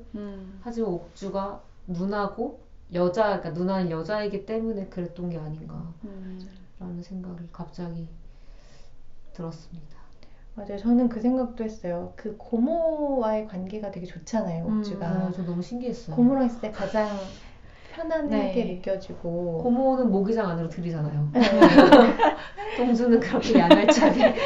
근데 그거에 대해서 감독님은 또 이렇게 얘기했어요. 동주는 친해서 그랬을 것이다. 가까워서.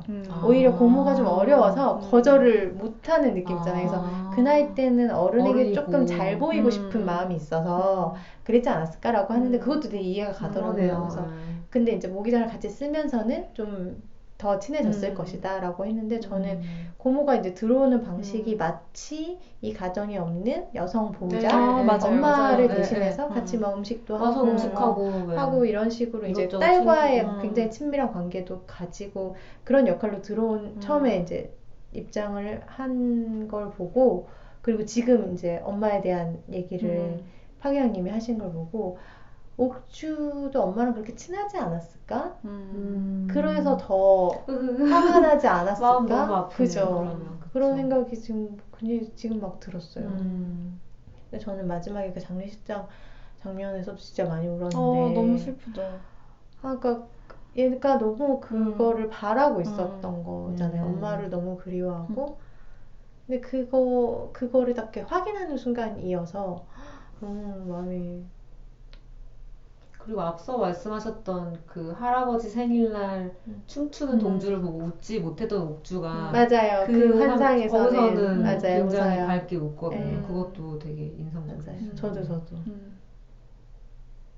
되게 그러고 싶은 거잖아요. 자기도 이것저것 생각 안 하고 그냥 그렇게 웃고 싶고 그런 거죠. 이렇게 동일선상에 두고 생각을 해보니까 앤과 옥주는 많이 좀 다른 캐릭터네요. 왜냐면 앤은 엄마를 위해서 정말 엄마의 짐을 덜어주기 위해서 행동하는 아이잖아요. 근데 그쵸. 동생한테도 애는 다정한 편이잖아요. 다정보다 약간 책임감인 것 같아요. 책임감이 굉장히 그게 없지는 않다는 맞아요. 생각이 들어요. 라면을 끓여준다던가 미안하다고 사과도 할 줄 아는 누나이기도 하고 근데 저는 거기서 약간의 안타까움을 느꼈죠. 그러니까 앤이 데이빗 밥 먹으라고 하면서 내가 도와줄게 라고 말을 한 게 있었고 옥주가 그렇게 동주한테 짜증은 좀 내지만 챙길 때는 챙기고 이런 게 되게 무의식일 거라 생각이 들었어요. 의식이 아니라 몇 년째 해온 맞아. 굉장히 많이 들었던 그러니까 사실 저는 이제 기억은 안 나는데 아마 그랬던 것 같아요. 네가 누나니까 네가 첫째니까 동생 잘 보살펴야 돼. 동생 챙겨야 돼. 나 없을 때는 네가 이런 것들을 그런 게 무의식 중에 드러난 거라서 약간은 씁쓸하면 씁쓸? 그냥 그렇구나. 웬일을 잘했구나. 그런 걸 자연스럽게 이런 생각이 들었죠. 그래서 미나리에서 미나리의 그 영화적 전략상 데이빗이 주가 되는 건 어쩔 수 없다는 건 알지만 좀 아쉽고 만약에 번외 비슷하게 나온다면 앤의 입장에서 뭐가 나왔으면 좋겠다는 생각도 좀 들어요. 저는 앤의 대사 중에 제일 앤이 무슨 생각하는지 드러나는 대사가 그 데이빗이 다쳤을 때 앤이 이제 그거 보면서 근데 그날 이제 집에 물도 떨어지고 막 이렇게 상황이 안 좋은 상황이거든요. 근데 이제 앤이 그거 보고 가면서 갈수록 태산이네 이러고 맞아. 네, 앤도 속으로는 이 모든 걸 지긋지긋하게 생각하지 않을까. 어떻게 보면 최고의 가장 관조적으로 네. 다 보고 있는 게 앤 같은 그러네. 너무 웃긴다. 근데 그 앤 입장에서 저는 그 윤여정 선생님 역할이 또 그렇게 반갑지 않았을 수도 있다는 생각도 들었어요. 왜냐면 앤은 이미 너무 모든 걸 감당하고 있거든요. 엄마 아빠의 불안, 뭐 가난, 그리고 동생이 아픈 거 보살핌. 보살펴야 되고. 근데 이 집안이 더 분열을 일으키는 할머니가 온 거야. 할머니 우리를 보살펴주지 않아. 자꾸 이슬물을 갖다 놨네. 그래서 또 그 앤이 마운틴주 따를 때 할머니가 그거 뺏어 먹는 장면 있잖아요. 그때 한숨 쉬는 것도 너무 웃겼어. 그리고 왜 마운틴대로 설명 안 해주고 그냥 아무렇게나 말해주잖아요. 산에서 온 이슬물. 얼마나 그 태도를 알 수 있지. 그냥 아무렇게나 말해주고. 하지만 가장 또 예의를 차려서 할 건 다 하기도 하죠. 데이빗처럼 그렇게 막 그러진 않고. 그냥 같은 방을 써서 그래요. 같은 방. 데이빗이랑. 그래서 같은 방을 쓰고 같이 자고 하니까 이렇게 그런 경험을 나누잖아요. 데이빗은 이제 할머니가 자기를 안아주고 주문처럼 미나리를 매주고 막 그런 자기를 아프게 한 옷장을 혼내켜주고 막 이런 거를 하잖아요. 그런 경험이 있는 거고 저는 그래서 옷장이 뭘까 뭐 이런 생각도 사실은 했어요. 그래서 할머니가 이렇게 왜 이렇게 다치신 다음에 아프신 다음에 계속 옷장을 보시잖아요. 네. 그래서 거기 구마하잖아요. 근데 이제 돌아오셔서 저도 다시 볼 때 거기 앤이 서 있었는데 할머니가 그러니까 도망쳐 약간 이런 느낌으로 얘기를 하시더라고요. 사실은 앤도 사실 똑같이 손녀 손자니까 당연히 그런 마음이 있는 건데 우리가 본 거는 되게 부분이지 않을까 이런 생각도 좀 들긴 했어요. 데이비사가 주인공이니까. 데이빗이 또 너무 귀엽죠. 귀여워. 최고예요. 네. 데이빗의 인터뷰들을 꼭 들어보시길. 너무 귀엽습니다. 그 너무 상 받는 거. 기절. 그 보라색 띠 메고 등장하는 것도 있어요. 그래요? 네, 너무 기절입니다. 너무 귀여워. 그래서 저는 미나리에서 사실 그 앤의 역할이 많이 안 나온 게 좀 이해는 하면서도 아쉽긴 했고. 맞아요. 그런 말들 많더라고요. 예. 한편 그런 거 하면 남매 여름밤에서는 옥주가 주가 되는 게 너무 좋았고 왜냐면 그랬었는데 그렇게 생각을 해보면 결국 두 감독이 자기가 잘할 수 있는 자기 얘기를 하는 거니까 이 사람한테 네. 투영을 해서 했구나. 맞아요. 정희석 감독이 앤의 얘기를 했다고 한들 훌륭한 영화가 나왔을 것 같지 않고 맞아요. 옥주도 마찬가지로 맞아요. 그랬다. 결국 그냥 자기가 잘할 수 있는 걸 한 거니까 그 아쉬움은 조금 넣어도 되지 않나. 저도 그랬어요. 막 그렇게까지 화를 낼 일은 아니지 않나. 왜냐면 우리는 그 앤의 마음을 충분히 짐작할 수 있잖아요. 네. 그래서 그것도 있고 갈수록 태산인 데도 있고 네. 챙겨주잖아. 챙겨줬다고 하면 안 돼요. 근데 앤의 그 의젓함은 진짜 의식하고 보면 정말 다 보여요. 그리고 딱 첫 등장부터 책을 보고 있잖아요. 이 4인 가족에서 책벌레 이제 큰 누나는 딱 캐릭터가 있으니까. 맞아요. 할머니 온 다음날 파스타를 하고 있고. 그 병아리 감별 거기 가서도 책 보잖아요. 자기가 파고들 세계가 필요한 그런 음. 친구라는 생각을 좀 하긴 했어요. 제가 초반에 얘기했던 제가 음. 헤드폰 끼고 공부한 음. 것도 그런 이유였거든요. 네. 그런 세계가 필요했어. 근데 대체로 첫 큰딸은 이제 모든 집의 이런 상황을 다 보고 있는, 관조하는 역할이기 때문에 정말 그 깊숙이 물론 관여하는 경우도 있지만 약간 관조하는 태도를 가진 경우도 많은 것 같아요. 네. 그렇지 않으면 본인을 지키기가 좀 쉽지 않으니까. 네. 근데 또 저는 그 생각도 들어요. 제가 막내이기 때문에 이제 커서 얘기를 해보면 그러니까 저보다도 그 첫째 언니가 훨씬 그 부모님과의 관계에 큰 영향을 받는 삶을 살았던 것 같더라고요. 그렇게까지 생각하는지 몰랐거든요. 그러니까 굉장히, 그러니까 아까 말씀하신 대로 왜 엄마랑 아빠와의 기간이 길고 제일 오래 같이 사는 자식이잖아요. 그래서 그리고 그분들이 가장 미숙할 때를 겪었고 그렇기 때문에 네, 되게 그 관계의 영향을 많이 받고 굉장히 그것에 예민하고 그렇다는 생각을 저는 좀 한 적이 있었어요. 저는 진짜 약간 그랬어? 모르겠는데 막 이런 타입이고 비슷해. 저도 동생이랑 얘기를 해보면 네. 같은 시절을 보냈는데 제가 생각하는 그때와 그 친구가 달라요. 분위기가 다르죠. 네, 뭐 저는 되게 그때 우리 엄청 뭐 가난했잖아, 어려웠잖아. 그럼 동생이 그랬나? 맞아, 이러면 맞아. 화나죠. 약간. 네, 이제 그래서 좀 다르죠. 동주. 근데 동주는 어떻게 그렇게 맑고 밝을 수가 있죠? 그렇죠. 정말 그렇죠. 네, 누나가 그러니까 이제 아까 두 분의 이제 키니님은 옥주가 짜증을 많이 낸다고 했고 산도님은 그렇게까지는 아니라고 했고 근데 저는 그냥 제가 옥주 같아서 제가 엄청 짜증을 많이 냈던 사람이었고 짜증의 한 표군요. 네. 그러니까 짜증을 많이 냈던 사람이라서 그게 짜증이 많았다고 생각이 잘 안 들어요. 약간 나를 옹호하는 입장이랄까. 그래서 저건 남들이 봤을 땐 짜증이지만 그냥 옥주 입장에서는 어쩔 줄 모르겠는 감정을 그냥 조금은 미성숙한 방식으로 분출을 한 것뿐이고 그걸 짜증이라는 말로 그렇게 담기에는 하지만 받아들이는 동주나 보는 사람 입장에서 분명히 짜증이라고 할 거고 내가 동주라면은 엄청 나도 짜증을 내고 막 더 할 것 같은데 너무 착하잖아요. 계속 그래도 누나만 찾아. 동주 진짜 착해요. 너무 귀엽고 옥주는 그런 동주한테 한편으로는 미안한 마음과 네, 그런 맞아요. 것도 있었을 거다. 네.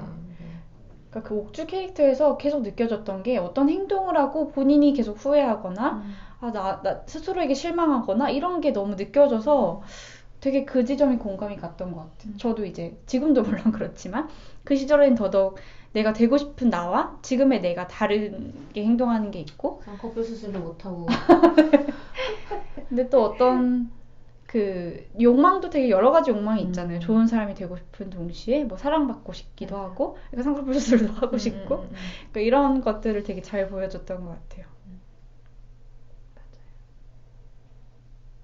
네. 그 쌍꺼풀 수술 장면에 대해서는 어떻게 좀 보셨어요?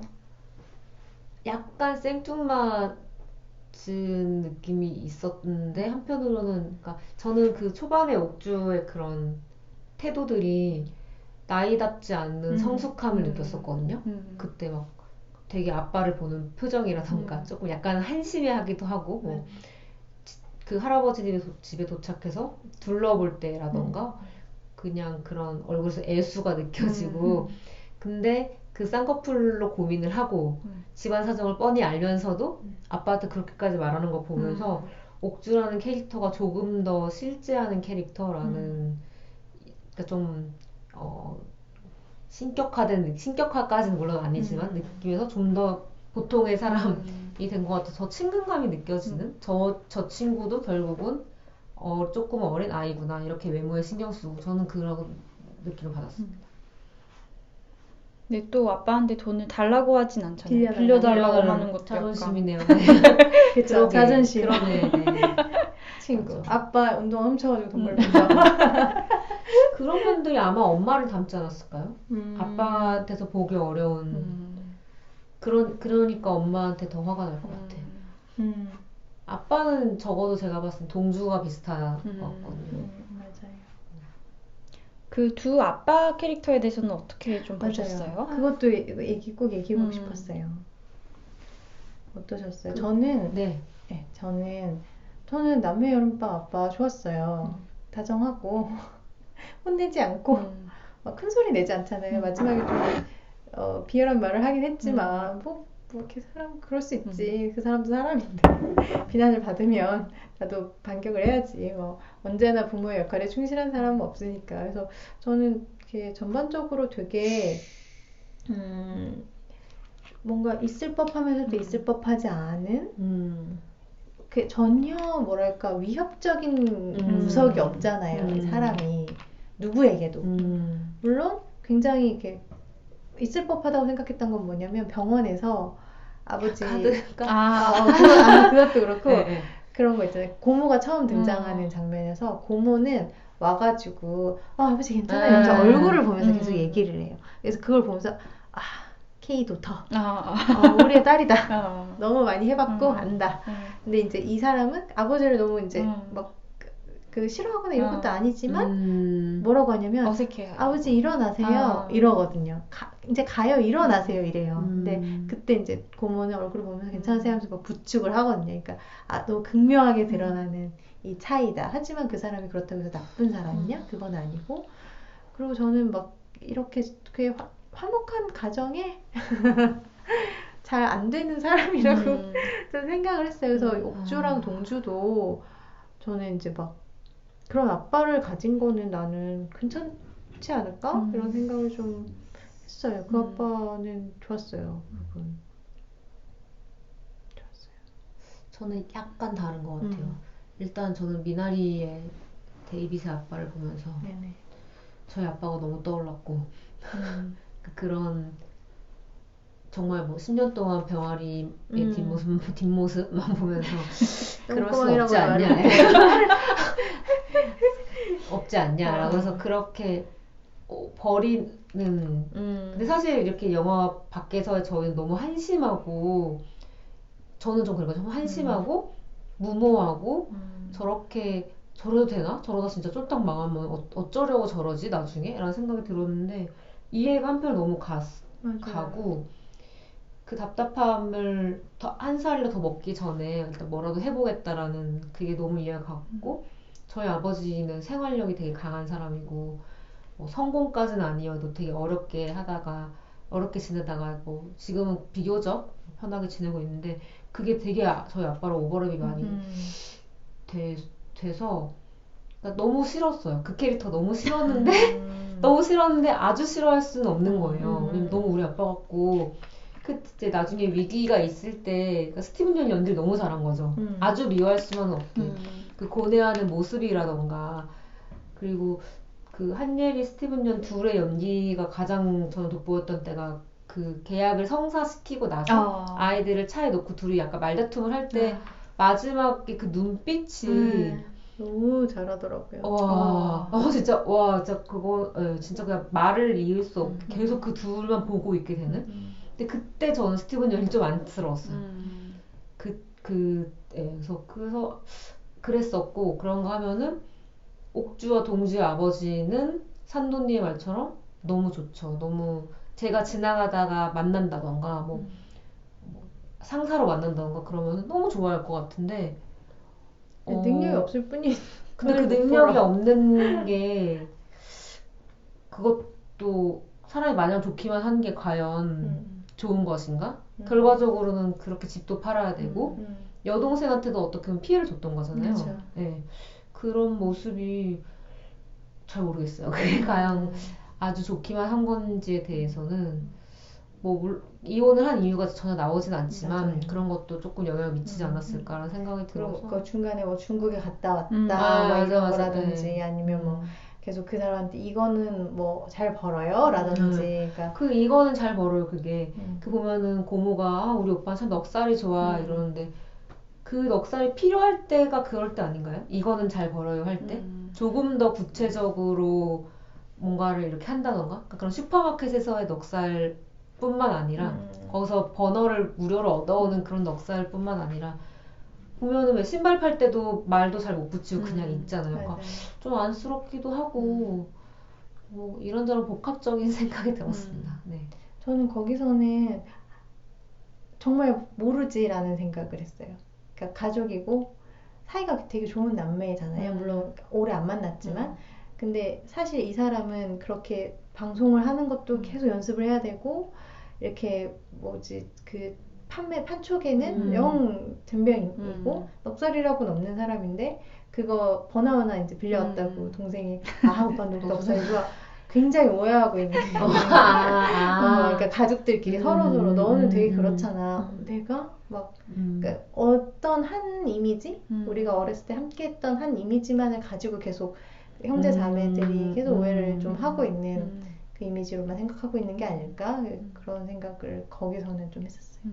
키니님은 어떠셨나요? 저는 두 분이 얘기하신 거랑 거의 비슷하고 그 남매 여름밤의 아버지는 상대적으로 그 미나리에서의 아버지보다는 좀 특색이 덜한 맞아요. 캐릭터인 것 같고 일부러 좀 그렇게 설정을 하시지 않았나 싶었어요. 그냥 주변에서 볼 수 있는 인물이잖아요. 그러니까 어떤 주변에서 전 좀 보기 힘든 것 같아요. 그런가요? 네. 버럭버럭 소리 지르고 그리고 그러니까 근데 이제 그런 식으로 어떤 선한 아저씨들은 잘 본 적이 없어요. 그러니까 저는. 정형화되지 않은 캐릭터? 그쵸. 그냥 뭐 저런 사람이 있네. 뭐 그냥 이 정도의 캐릭터라고 생각을 했고 그리고 이제 미나리의 그 아버지는 확실히 이제 이런 캐릭터로 만들어야겠다라고 생각한 그 아메리칸 드림을 꿈꾸는 그 시대의 남성으로 이제 설정을 했다는 게 좀 다른 지점이었죠. 근데 전 연기자는 참 연기자구나 싶은 게 그 흰색 난닝구에 빨간 모자를 쓰고 나갈 때 진짜 저 시대에 내가 예전 흑백 사진에서 봤던 그 모습인 거예요. 그 느낌. 근데 그런 스티븐 연이 이번에 각종 시상식에 수트를 딱 입고 나타났는데 배우다 그래서 정말 다르다 생각이 들었죠. 네. 저는 미나리의 아버지를 그렇게까지 미워하지 않았어요. 사람들이 다 막 가부장의 화신이라고 막 그랬는데 저는 아니 왜 뭐 누굴 때리지도 않고 네 맞아요. 완전히 가부장의 화신이라기에는 그쵸. 모니카와 그 싸워서 왜 아이들이 돈 파이트 하면서 이렇게 종이 비행기 접어 날린 그 저녁에도 그렇게 싸우고 나서 둘이 어떤 식으로든 잘 해결이 돼서 어머니를 모시고 오는 게 됐잖아요. 네, 맞아. 어떤 과정이 있었는지 모르겠지만 얘기를 어쨌든 들어주고 네가 행복하니까 너무 예쁘다 라는 말을 하고 그런 면에서는 되게 어메리칸이지 않아요? 그런 거? 그치. 그런 나는 행복해할 때 뭐 이런 대사를 한국의 아버지들이 하죠. 그쵸? 그리고 그 진짜 그 시절에 80년대 그리고 스티븐 연 너무 한국말보다 영어 잘해가지고 맞아요. 교포인 줄 알았잖아요 처음에. 어색했어요. 네. 근데 뭐 그런 거는 다 그거고 저는 진짜 되게 어메리칸이라고 생각했고 그 아기를 혼낼 때도 물론 되게 막 이렇지만 어메리칸 스타일이라고 생각했어요. 한국의 아버지들은 일단 회초리 가져와 이러지 않잖아요. 회초리 아버지가 가져오잖아요. 그랬나? 회초리 맞아본 가져와라거나 아니 저는 장난감 칼로 맞았기 때문에 장난감 칼. 난 뭘로 맞았지? 그리고 저는 그 사람을 못 미워한 이유가 어쨌든 매일매일 굉장한 노동을 하고 있다는 점. 안 한다면 미워했을 텐데. 네, 그러니까 뭐 벌려만 놓고 맞아요. 그냥 땡땡거리고 이러면 모르겠는데 맞아요. 뭐 잘못된 길을 가는 걸 수도 있겠지만 그 사람의 그 매일매일 맞아요. 반복되는 지난한 노동에 대해서 그 파스 붙이고 할 때 너무 안쓰럽죠. 이게 팔이 안 올라가는 거 그런 거 머리 감겨줘야 되고 맞아요. 그 정도의 어떤 고군분투를 하고 있는 사람을 뭔가 비난하는 게 저는 좀 약간 양심에 걸려요. 그래서 저 사람도 진짜 발버둥을 치는 거고 아까 사실 그게 맞는 거잖아요. 저는 그런 상황에 처해 있는 인물을 보는 걸 되게 좋아하거든요. 병아리 똥구멍을 보면서 돈을 벌면 안정적일 수 있어. 맞는 말이야. 아이를 위해서 그래도 되지. 하지만 정말 아이들도 한 번쯤은 아빠가 성공하는 걸 봐야 돼. 그것도 너무 맞는 말인 거예요. 내가 시작한 걸 끝내고 싶어. 맞는 말이야. 그러니까 왜 당신은 가족을 위해서 희생하려 하지 않아? 물론 이기적이고 성실한 사람이지만 그거를 우리가 강요할 수 있나? 저 사람에게? 저렇게 강도 높은 노동을 하는 사람에게? 저 사람이 뭐 근데 처음에 제가 두 번째 봤을 때 그걸 발견했어요. 처음에는 막 후루룩 지나가니까 못 들었다가 그거 할 때 있잖아요. 그 부부싸움 할 때 막 내가 10년을 막 병아리 뭐 해가지고 그래서 한예리가 그 돈 다 어디 갔어? 막 이러잖아요. 어디로 간 거예요, 그 돈은? 가족들한테 간 거야. 제가 다시 돌려봤어요. 가족들을 다 잘 살면 됐잖아 이러거든요. 친가. 그래서 한예리가 굉장히 화를 내면서 가족 누가 잘 살아? 나랑 우리 엄마가 잘 살아. 이러거든요. 그런 얘기구나. 토종이구나.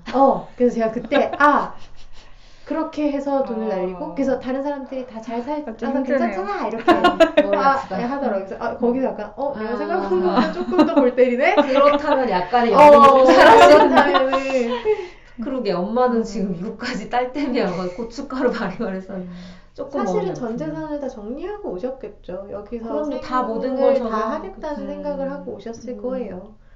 그러니까 저는 그렇게 되게 한국적으로 느낀 게 그렇게 그 멸치 보고 오니까 근데 여기가 너무 훌륭하죠. 진짜 왜 오는지 우리는 알아. 그 고춧가루와 멸치가 너무 반가운 마음, 그걸 들고 오는 엄마의 그거 막 온갖 막 그게 해서 그런 거. 그리고 그러니까 저는 이 영화가 되게 미국 영화지만 굉장히 한국적이라고 느낀 게 우리만이 알 수 있는, 한국 사람이라 알 수 있는. 그리고 저희가 지금 뭐 이제 다 30대, 40대 뭐 이렇지만 그렇기 때문에 그 시절을 다면 저희도 뭐 얘기로만 들었고 그냥 풍문으로 들은 수준이지만 그래도 알 것 같잖아요. 그래서 저는 미나리는 한국 사람들이 조금 더 이해를 더 할 수 있는 영화가 아닌가. 그리고 저는 계속 미나리 보면서 미나리 좀 잔잔하잖아요. 그 큰 사건이 없고 이제 큰 사건 뒤에 조금 있고 뭐 중간에 데이빗이 뭐 아픈 정도. 근데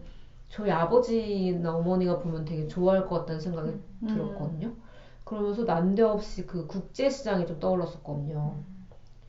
왜 그랬는지는 잘 모르겠는데 그게 이제 국제시장도 어떻게 보면 가족을 건사하겠다고 아버지가 고군분투하는 그런 거라 그런지 그래서 그냥 뭐 좀 되게 국제시장은 정말 한국적인 영화잖아요. 그래서 저는 이 두 개를 한국적인 영화라는 반열에 좀 올려놓게 되더라고요.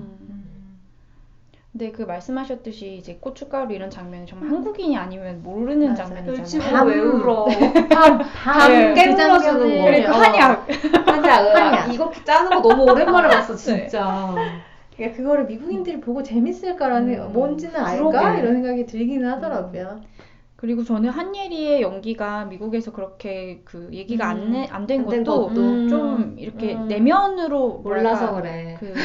한국 파트. 몰라서 그래. 그 한의 정서? 뭐 이런 식의 연기여서 그런 게 아닐까? 맞아요. 맞아요. 그쵸. 윤여정 씨의 연기는 보편적이고 특히 볼 때마다 저도 2번 봤는데 웃긴 거는 너무 재밌잖아요. 딩동브로큰 이런 거 너무 웃기죠. 그리고 데이빗이 막 그렇게 째려보는데 그렇게 귀여울 수가 없고 막 폭소를 하세요. 근데 그런 게 엄청 진짜 귀여운 할머니 뭐 이러면서 감탄을 자아냈겠다는 생각이 들긴 드네요.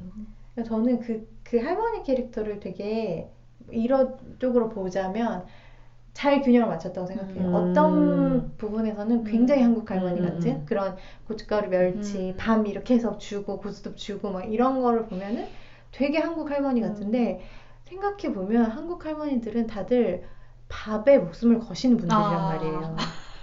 우리 새끼들의 밥을 챙겨주는 것이 인생의 사명이신 분들이거든요. 근데 그분은 그러지 않잖아요.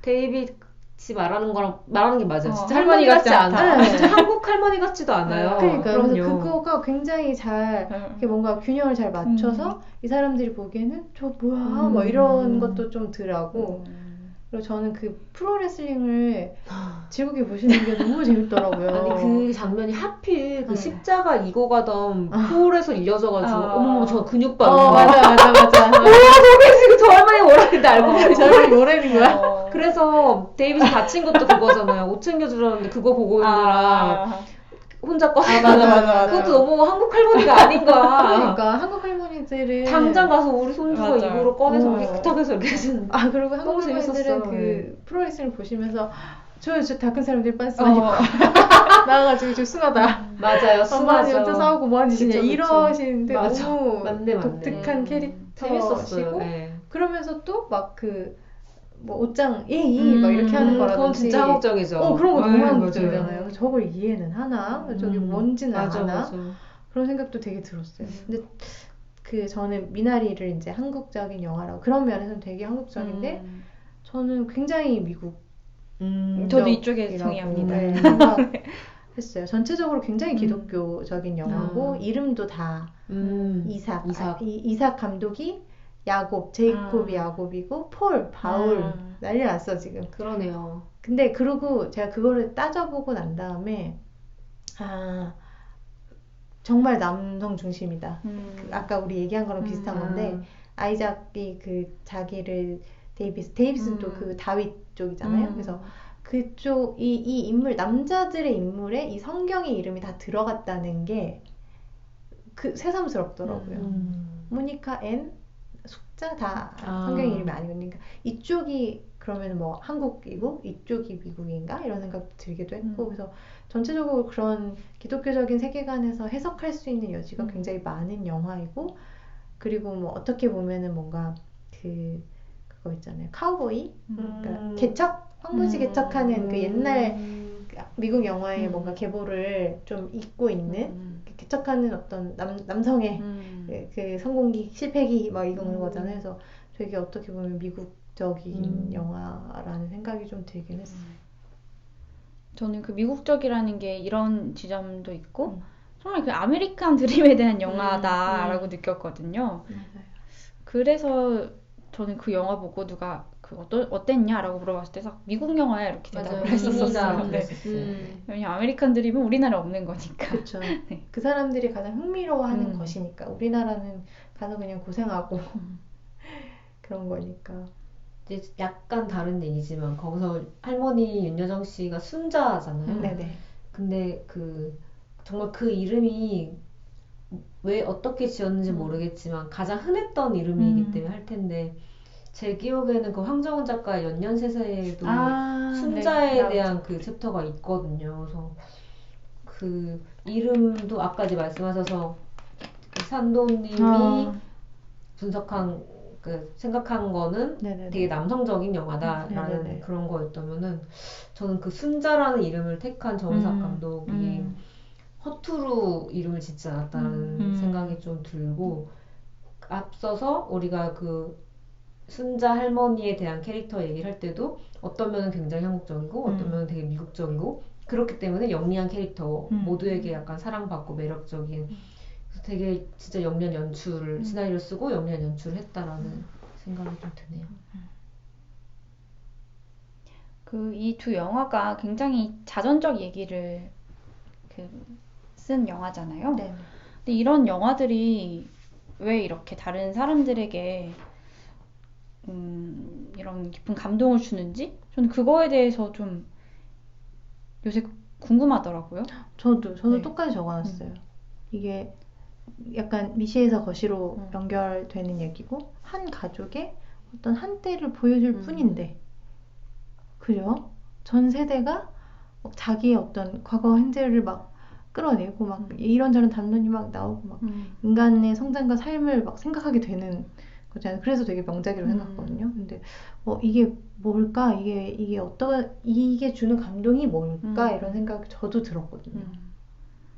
어떤 걸까요?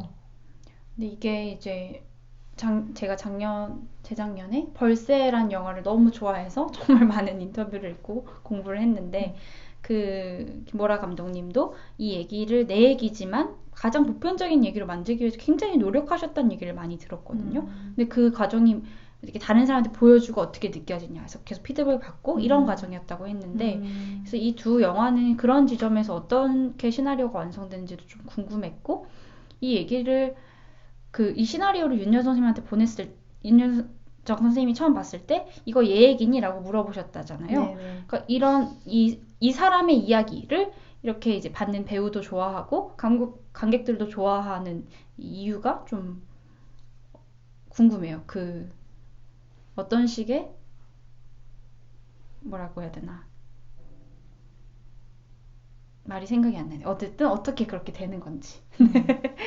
맞아요. 저도 그거 너무 신기해요.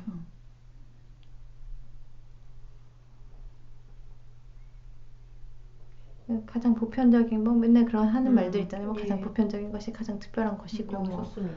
생각하니까 똑같아. 네. 근데 그 말이 뭔지는 알겠는데 이게 왜 이렇게 그런지는, 되는지. 네. 그건 좀 더 생각을 해보거나 여기저기서 얘기를 들어봐야 될 것 같아요. 네. 왜에 대해서는 생각을 좀 안 해봤고 사실 잘 모르겠어요. 왜냐면 저도 궁금한 사람 중에 한 명이라서 그냥 뭐 가장 개인적인 게 보편적이고 그 얘기에 해당하는 거겠지 싶긴 한데 그러게요. 그리고 제일 제가 신기한 지점은 이 얘기가 100% 들어맞는 사람은 그 시나리오를 쓴 사람밖에 없잖아요. 근데 다들 보면서 내 이거 얘기야, 내 내 얘기 얘기야. 같은데 이렇게 저거 느낀다는 나야. 거예요. 그것이야말로 이제 인간의 보편적인 감정을 건드리는 어떤 장면이라든지 그런 것들이 있기 때문이겠지요. 모르겠어요. 저는 벌써 얘기가 나가지고 또 할 수밖에 없어. 제가 또 생각을 해봤어요. 네. 왜 남매 여름밤과 벌새, 미나리와 벌새가 아니라 남매 여름밤과 미나리인가? 제가 개인적으로 벌새를 아주 좋아하지 않기 때문이기도 하겠지만 저는 벌새 사랑합니다. 그래요? 저는 뭐 중간입니다. 저는 제가 남매 여름밤을 보고 나와가지고 아무도 뭐라고 하지 않았는데 혼자 괜히 울분에 차서 벌새가 몇 관왕이야. 남매 여름밤이 그거보다 더 많이 받아냈네. 막 그랬던 기억이 나네요. 저도 벌새를 싫어하진 않습니다. 근데 저한테는 어떤 느낌이냐면 벌새랑 찬실이는 복도만치가 좀 같은 결이에요.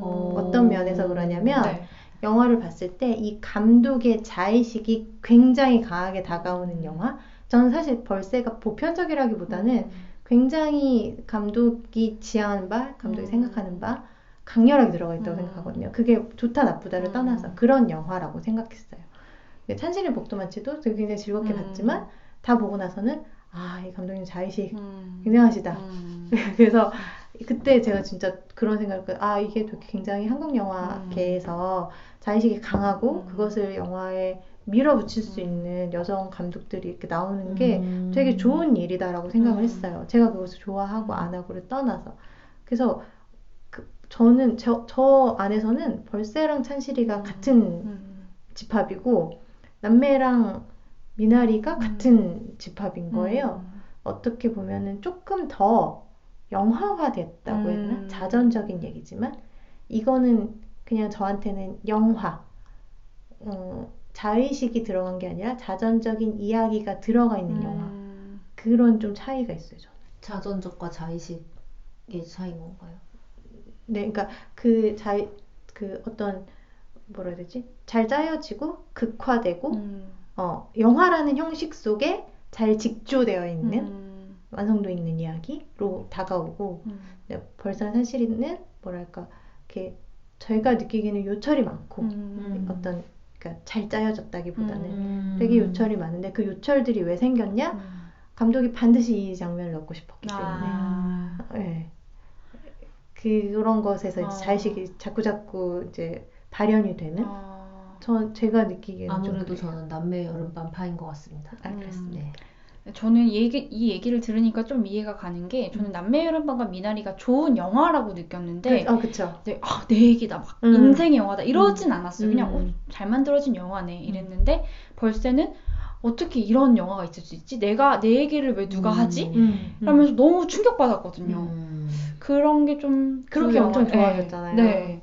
두 영화의 두 부류의 차이, 부류라고 해야 되나? 어쨌든 이거의 차이인 것 같아요. 그렇죠. 그래서 그게 어떤 것이 마음에 가닿느냐의 문제일 것 같아요. 그런 쪽의 영화들이 마음에 와닿으면 약간 속절없죠. 왜냐하면 그렇게 강렬한 자의식이 내 것 같으니까. 그러면 정말로 정신이 통했다고 생각할 수밖에 없는 지점이잖아요. 그러면 정말 좋아하게 되는 것 같고. 근데 그게 이제 거리감이 있으면은 좋네 이 정도가 되는 거고 어떤 것이든 간에. 근데 제가 이런 뭐 영화나 이런 걸 만드는 걸 공부한 사람이 아니기 때문에 이 거리감이 어떻게 형성되는지가 약간 궁금하네요. 그거는 정말 어떤 개인의 차지 않을까요? 그리고 어떤 컨텐츠를 어떻게 소화하느냐의 차이인 것도 같아요. 이게 어떤 사람은 단순히 뭔가 단순하는 건 아니지만 이야기가 재밌고 좋고 즐겁고 볼 때 그러니까 뭐 이야기를 간조하는 느낌으로 바라보는 걸 즐거워하는 그런 것에서 기쁨을 찾는 사람이 있고 어떤 사람은 굉장히 사실 기본적으로 어떤 이야기에는 사람들이 몰입을 하지만 굉장히 몰입이 되고 내 얘기 같고 정말 이해하기 좋은 내가 그러니까 슥 지나갔지만 딱 이해가 되고 이럴 때 뭔가 짜릿함이 있잖아요. 그러니까 인간에게는 뭔가 소통의 욕구가 있어서 그렇지 않을까요? 내 마음을 누가 알아주길 바라고 나와 같은 생각을 누가 하길 바라고 그게 큰 설명 없이도 소통이 되길 바라고 근데 그런 것을 투영한 것 같은 컨텐츠를 만났을 때 굉장히 반갑고 그렇게 공명이 좀 되고 이런 거지 않을까요? 그 만드는 분의 입장에서도 그런 걸 고려하고 만드시겠죠? 그렇진 않을까요? 글쎄요. 그것도 만드는 사람마다 다르지 않을까요? 그 만드는 사람들은 어떻게 보면 이제 전략적으로 컨텐츠를 만드는 사람이 있을 것이고 당연히 그런 부분도 있어야 되잖아요. 그래서 뭐 이런 거 이렇게 그거를 위주로 하는 분이 계실 거고 가치를 위주로 하는 분이 계실 거고 아니면은 뭔가 의미를 가치와 의미가 약간 다르잖아요. 그래서 이 컨텐츠가 세상에 나가야 하는 의미, 이때 나가야 하는 의미 뭐 이런 걸 찾는 분도 계실 거고 그러니까 기획을 할 때 어떤 것에 더 중점을 둘 것인가의 차이라서 그걸 것 같은데 저는 이제 하지만 어떤 컨텐츠 창작자든 만들어진 컨텐츠에 그렇게 감흥해 주는 것에는 정말로 기뻐할 거라는 건 확신해요. 그럴 수밖에 없죠. 똑같은 욕구가 있으니까. 김보라 감독님 사랑합니다. 갑자기? 미나리 얘기하고 있는데 갑자기?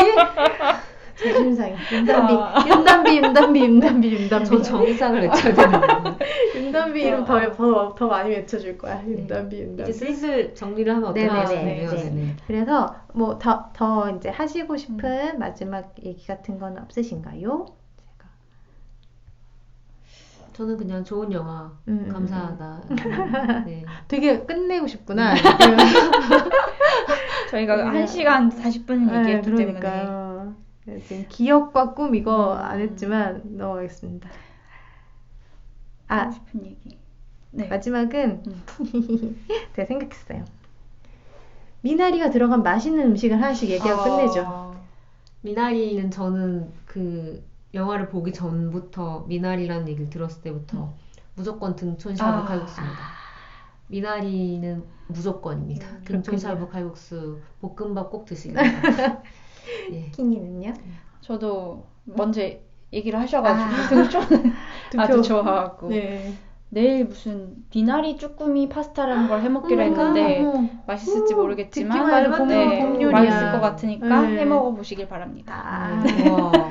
저는 그 소고기 안에 왜 미나리 저희가 먹었던 그거 생각나고 얼마 전에 또 제가 생태탕을 먹었는데 미나리가 너무 맛있더라고요. 미나리 너무 좋습니다. 탕이죠. 그렇죠. 샤브. 그런 종류인 것 같아요. 샤브탕. 미나리 좋습니다. 한국의 미나리 많이 드시길 바랍니다. 미나리는 원더풀 미나리 원더풀. 그러면 오늘은 여기까지 할까요? 네. 수고 많으셨습니다. 다음에 만나요.